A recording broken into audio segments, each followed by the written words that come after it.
Então o que aconteceu naqueles dias, vamos voltar aqui, da Batalha do Vale de Sidim, que também é chamado Vale dos Campos, era descrito como lugar paradisíaco, ocupava uma área aproximadamente circular no vale inferior do Mar Morto, atualmente submerso pelas suas águas salgadas. Esse vale nós não temos mais acesso, ele está debaixo do Mar Morto. Mas, como falou aqui, era um lugar paradisíaco, ou seja, os reis naqueles dias não queriam deserto, assim como ninguém quer. Queriam um lugar que fosse um oásis, onde pudesse plantar, pudesse colher, pudesse ter abundância de água. Então, eles brigavam por causa desse espaço. Aqui o Vale de Sidim, 1959 e 2001. Vocês podem ver a mudança que houve a nível de irrigação. Gênesis 14 diz o seguinte, ainda continuando a história em Gênesis 14, por volta de 1950 a.C., no 13º ano do domínio mesopotâmico no Jordão, uma coalizão de reis do sul resolveu dizer, chega a Quedorlaomer, e se rebelou contra ele. Os reis rebeldes foram Bera, rei de Sodoma, Birsa, rei de Gomorra, Sinabe, rei de Admá, Semeber, rei de Zeboim e o rei de Belá, também chamada de Zoar. Em 5 cidades-estados do Vale de Sidim, próximas do Mar Morto, o Vale de Sidim era próxima do Mar Morto. O Vale de Sidim era uma região muito rica e próspera, e os reis não queriam mais pagar os tributos devidos. Isso tudo que a gente já comentou agora há pouco. Por isso rebelaram-se e se tornaram independentes. Eles pagaram impostos durante 12 anos para Quedorlaomer, ficaram 1 ano sem pagar os impostos e isso gerou a guerra. E no 2º ano da rebelião, Quedorlaomer uniu-se a outros 3 reinos do norte e seguiu para o ocidente para dar uma lição aos rebeldes. E aí vem a confederação do Quedorlaomer, que é o Anrafel, rei de Sinear, Arioque, rei de Elazar, Quedorlaomer, rei de Elão, e Tidal, rei de Goim. O vale tinha muitos poços, e aqui que entra uma situação bem interessante, porque era a princípio que 5 reis tivessem uma vitória sobre 4. Essa é a lógica. Aqui foi o oposto. O vale tinha muitos poços de extração do betume. Quando os soldados de Sodoma e Gomorra fugiram, muitos soldados caíram nesses poços. A derrota foi tão grande que os soldados sequer reconheciam o seu próprio terreno com a localização dos poços. Já os sobreviventes fugiram para os montes. Ora, o Vale de Sidim era cheio de poços de betume, e quando os reis de Sodoma e Gomorra fugiram, alguns dos seus homens caíram nos poços e o restante escapou para os montes, conforme Gênesis 14:10. Por que estou falando sobre essa questão de poços? Porque Sodoma e Gomorra foi destruída de que forma? Por fogo que veio do céu. A palavra de Deus nos diz que desceu fogo do céu e destruiu aquelas cidades, e foi uma destruição imensa. Eu tenho para mim, e vários também concordam com isso, que estudaram sobre isso aí, que também aquela região onde está o Vale do Mar Morto foi a região onde estava Sodoma e Gomorra, ou seja, uma região que podemos até quase colocar como amaldiçoada.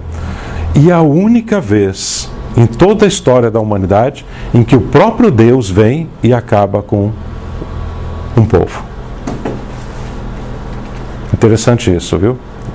É a única vez que Deus interfere e vem e acabou com aquelas 2 cidades. E não foi nada que os homens fizeram, foi o próprio Deus que veio e eliminou. Aí vem a pergunta, mas o que aconteceu? Por que aconteceu?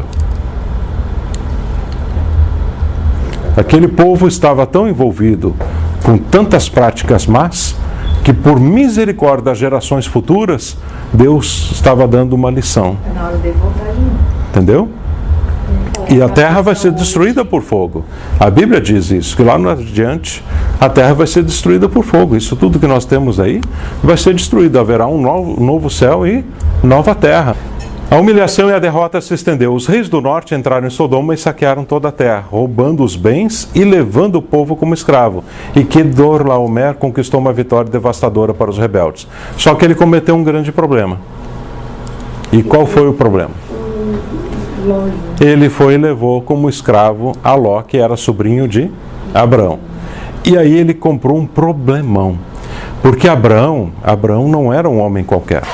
Abraão era uma pessoa rica, uma pessoa influente, que tinha sido recebido pelo rei do Egito, pelo faraó do Egito, tinha sido recebido pelo rei de Gerar, tinha sido recebido pelo rei dos filisteus, então ele era uma pessoa que tinha posses, e aonde ele ia, ele abria poço, mas ele comprava a terra primeiro.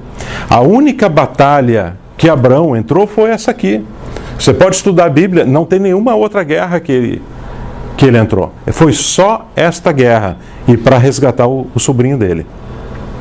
Porque naqueles dias não precisava entrar em guerra para conquistar as terras. Ele podia comprar. Abrão podia se dar esse luxo pela riqueza que ele tinha. E a Bíblia nos mostra que Deus fez prosperar a Abrão. Ele olhava uma terra, gostava, fazia parte do terreno que Deus deu para ele. Quanto é que é? Tem dono? Quanto é que é? Eu vou pagar. E ele abriu um poço.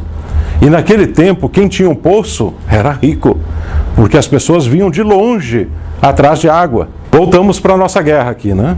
A única coisa que Quedorlaomer não esperava era que entre os moradores de Sodoma, levados como escravo, havia o sobrinho de Abrão. E assim teria acabado uma das grandes guerras mundiais da antiguidade, se não fosse Quedorlaomer ter mexido com a família errada. Essa batalha não teria entrado no livro mais extraordinário de todos os tempos se o rei de Elão não tivesse invadido Sodoma e levado Ló como escravo.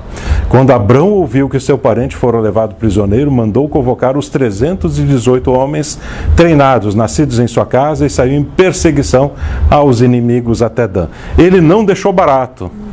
A Bíblia não diz que Abrão matou Quedorlaomer, mas saiu gravemente ferido.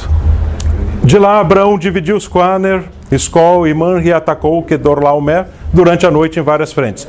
Os reis do norte estavam despreparados e foram derrotados pelo exército de Abrão. Foram enxotados de Canaã até Damasco, e Abrão tomou de Quedorlaomer tudo que havia espolhado de Sodoma. De lá, Abrão dividiu... Ok, isso aqui nós já vimos, espolhado do Jordão. Foi assim que Abrão, com seus 318 homens, mais os outros reis, derrotou o império da Mesopotâmia, resgatou seu sobrinho Ló e libertou os reinos do Jordão.